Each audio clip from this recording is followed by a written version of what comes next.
It was supposed to be the perfect night. My wife, Andrea, and I had been married for 5 years. Our life together had been filled with shared dreams, quiet nights, and plans for the future. As our fifth wedding anniversary approached, I wanted to do something special, something memorable, to celebrate the love that had brought us together. I had everything planned out, a fancy dinner at one of our favorite restaurants, the best wines on the menu, and even a diamond necklace that she had casually hinted at for months. I spared no expense. The night was meant to be a reflection of how much I cared for her. We sat down at a beautifully set table, the soft candlelight casting a warm glow on her face. Her smile made everything feel perfect. I was excited, ready to make her feel cherished. I wanted her to know just how much I appreciated her. But something felt off. As the night progressed, I noticed her behavior had shifted. She seemed distracted, her eyes scanning the room, not looking at me like she usually did. At first, I thought it was just the wine, perhaps a little too much. But no, it was something deeper. It wasn't just the usual chatter we shared. There was a weight in the air. Finally, after dessert, she turned to me with a serious look in her eyes. My heart sank. I could sense that the words she was about to speak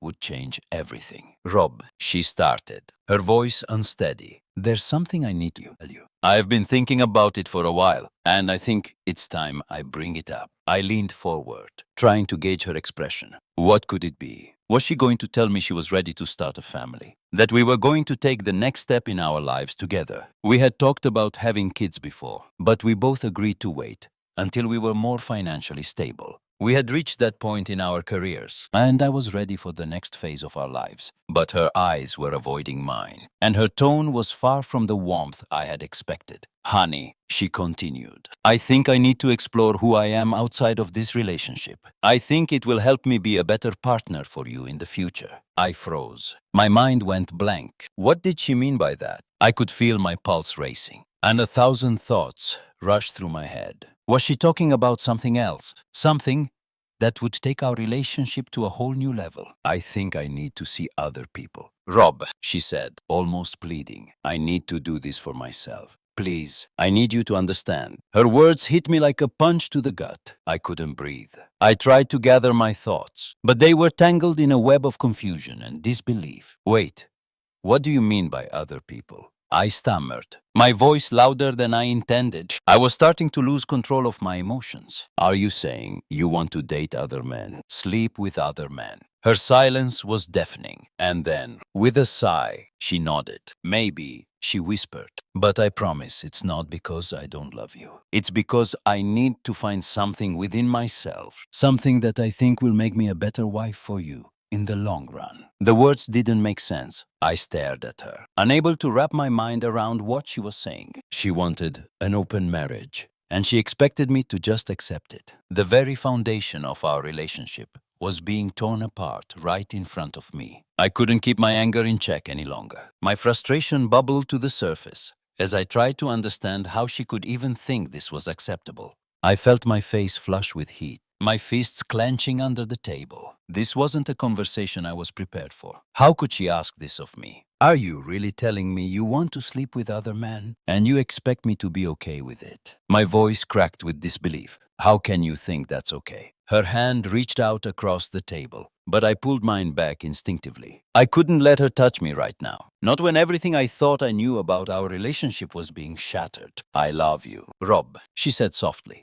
her voice trembling. That hasn't changed. I just need to do this for me. Please understand, it's not about you. It's about me finding something inside myself that I can't find here. I promise it will make me a better partner for you. I didn't want to hear it. Every word she spoke felt like a betrayal. She was asking me to condone something that, to me, was the ultimate form of disrespect. This wasn't about self-discovery anymore. This was about her wanting to explore other men, while I stayed faithful to her. I stood up abruptly, my chair scraping loudly against the floor. The restaurant fell silent as I stormed away from the table. Andrea called out to me, but I didn't respond. I needed to get out of there. I needed to clear my head. As I walked out of the restaurant, the weight of her words pressed down on me. My stomach churned, and I could feel the bile rising in my throat. This wasn't a decision that I could easily make. I loved her, but how could I stay with someone who wanted to share our life with others? How could I stay with someone who thought it was acceptable to tear our marriage apart like this? I got into my car and drove aimlessly. The road ahead was unclear, just like my future.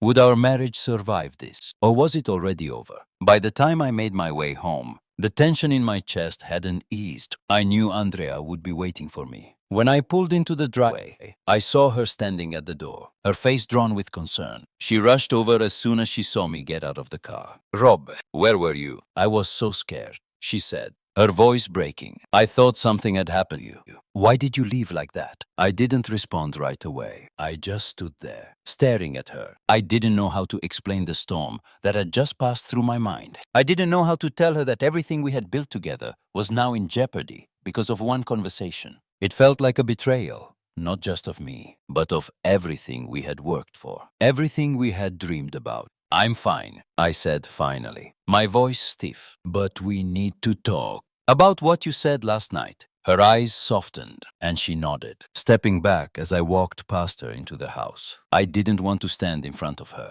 pretending that things were normal when they clearly weren't. I needed a moment to think, to gather myself. "I need to shower," I told her, trying to keep my voice even. "Then we'll talk." She didn't say anything else, just watched me as I headed upstairs. I could feel her eyes on me, but I didn't meet her gaze. I needed space. I needed time to process everything. I turned on the shower, the hot water rushing over me. And for the first time since the dinner, I allowed myself to think, how could she ask this of me? How could she want to destroy our marriage in such a way? The trust I had in her, the faith I had placed in our future together, it felt shattered. I had always been faithful, never once considering being with someone else. I couldn't fathom what she was thinking. Once I was dressed, I went to the kitchen. Andrea was sitting at the table, waiting for me. She had a cup of coffee in front of her, her fingers wrapped tightly around the mug. She didn't look at me right away, but I could see the worry in her eyes. I sat across from her, taking a deep breath before I spoke. "I need you to explain this to me. Andrea, I need to understand why you think this is okay. Why you think it's okay to destroy everything we've built. Our vows, our commitment. What do you want me to do with all of this?" She took a moment before answering, her voice quieter than usual. I need to know who I am outside of this marriage. I need to explore parts of myself that I've never given myself the chance to. It's not about you, Rob. It's about me finding something within myself that I feel is missing. I felt my anger building again. "So, you think that sleeping with other men will help you find yourself? That's the solution? You're telling me that the woman I married isn't enough for you anymore?" "I never said that," she replied, her voice shaking. "You're not the problem. This is about me. I need to feel something again. Rob, I'm not asking you to understand. I'm asking for space to do this." I felt the weight of her words sink in. It was as if she was telling me that I wasn't enough, that I was never enough, and that whatever we had, it wasn't worth holding on to. How could she ask me to accept this? "I can't accept this," I said firmly, standing up.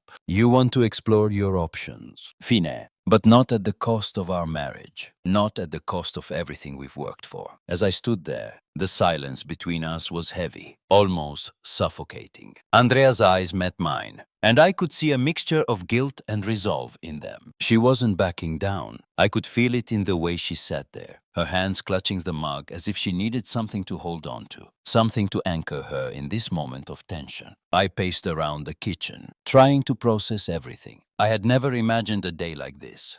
Never imagined that our marriage, which had always been so strong, would be tested like this. I loved Andrea deeply, but I couldn't ignore the fact that what she was asking was something I couldn't live with. I felt my heart sink as I thought about everything we had built. The trips, the dreams, the future we talked about. And now she was telling me that she needed to be with other men. I couldn't just turn my back on everything I believed in. I couldn't pretend that this didn't matter. "No," I said firmly, making my decision. "If you want to do this, then you need to leave. I can't share you with anyone else." "I won't." "This isn't what I signed up for when we got married." Her face dropped, and for a moment, I saw the flicker of regret in her eyes. But then, just as quickly, it was replaced by a sense of determination. "So, that's it. You're just going to throw everything away?" she asked. her voice low but sharp. I didn't answer her right away. I just stared at her, feeling the pain of this moment tearing me apart. But at the same time, I felt a strange sense of relief. I had made my choice. I couldn't live with the constant fear and doubt that would come with letting her do this. Our marriage wasn't some experiment for her to test herself. It was a commitment,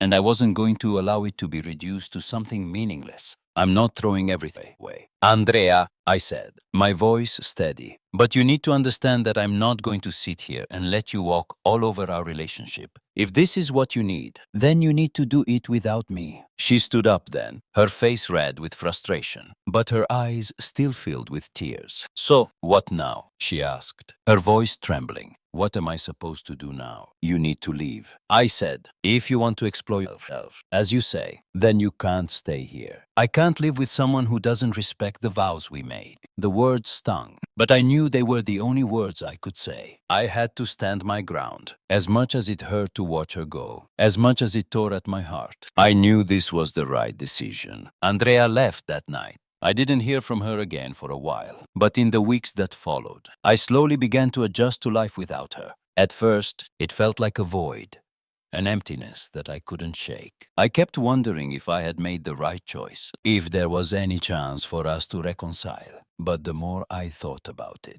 the more I realized that our relationship had already ended. She had made her choice, and I had to make mine. It wasn't easy. The silence in our home was deafening, and there were nights when I missed her terribly. But as time passed, I began to rediscover myself. I focused on my work, spent time with friends, and found new hobbies that brought me joy. Slowly, I started to heal, and I realized that I didn't need her to be happy. I could be happy on my own. 2 months after she left, I met someone new. Her name was Diane, and she was different. She was kind, understanding, and most importantly, she respected the values that I held dear. We spent time together, building a connection that felt natural and real. I didn't rush into anything. I took my time, allowing myself to rediscover the joy of companionship without the baggage of betrayal. One day, Andrea called. She asked to meet, and I agreed. When we sat down together, she was a shadow of the person she had been when she left. There was a sadness in her eyes, and I could see that she regretted her actions, though she never fully admitted it. I made a mistake, she said quietly, her voice breaking. I thought I needed something outside of us, but now I see that I was wrong. I didn't know what to say. Part of me wanted to forgive her,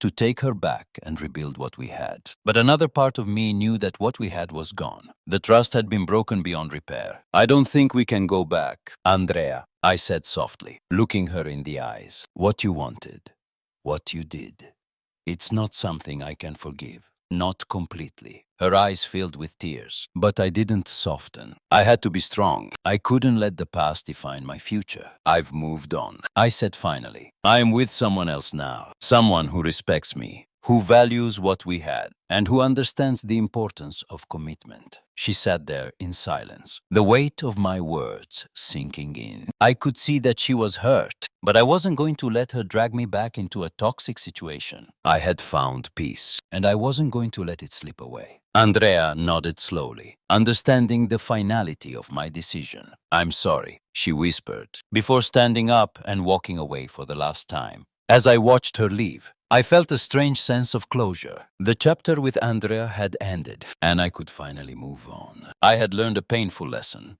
one that would shape the way I approached relationships in the future. Trust and commitment weren't just words to me anymore. They were the foundation on which everything stood. I'm not sure what the future holds with Diane, but for the first time in a long time, I'm hopeful. I've learned to value myself, and I know that no one will ever make me question Mia.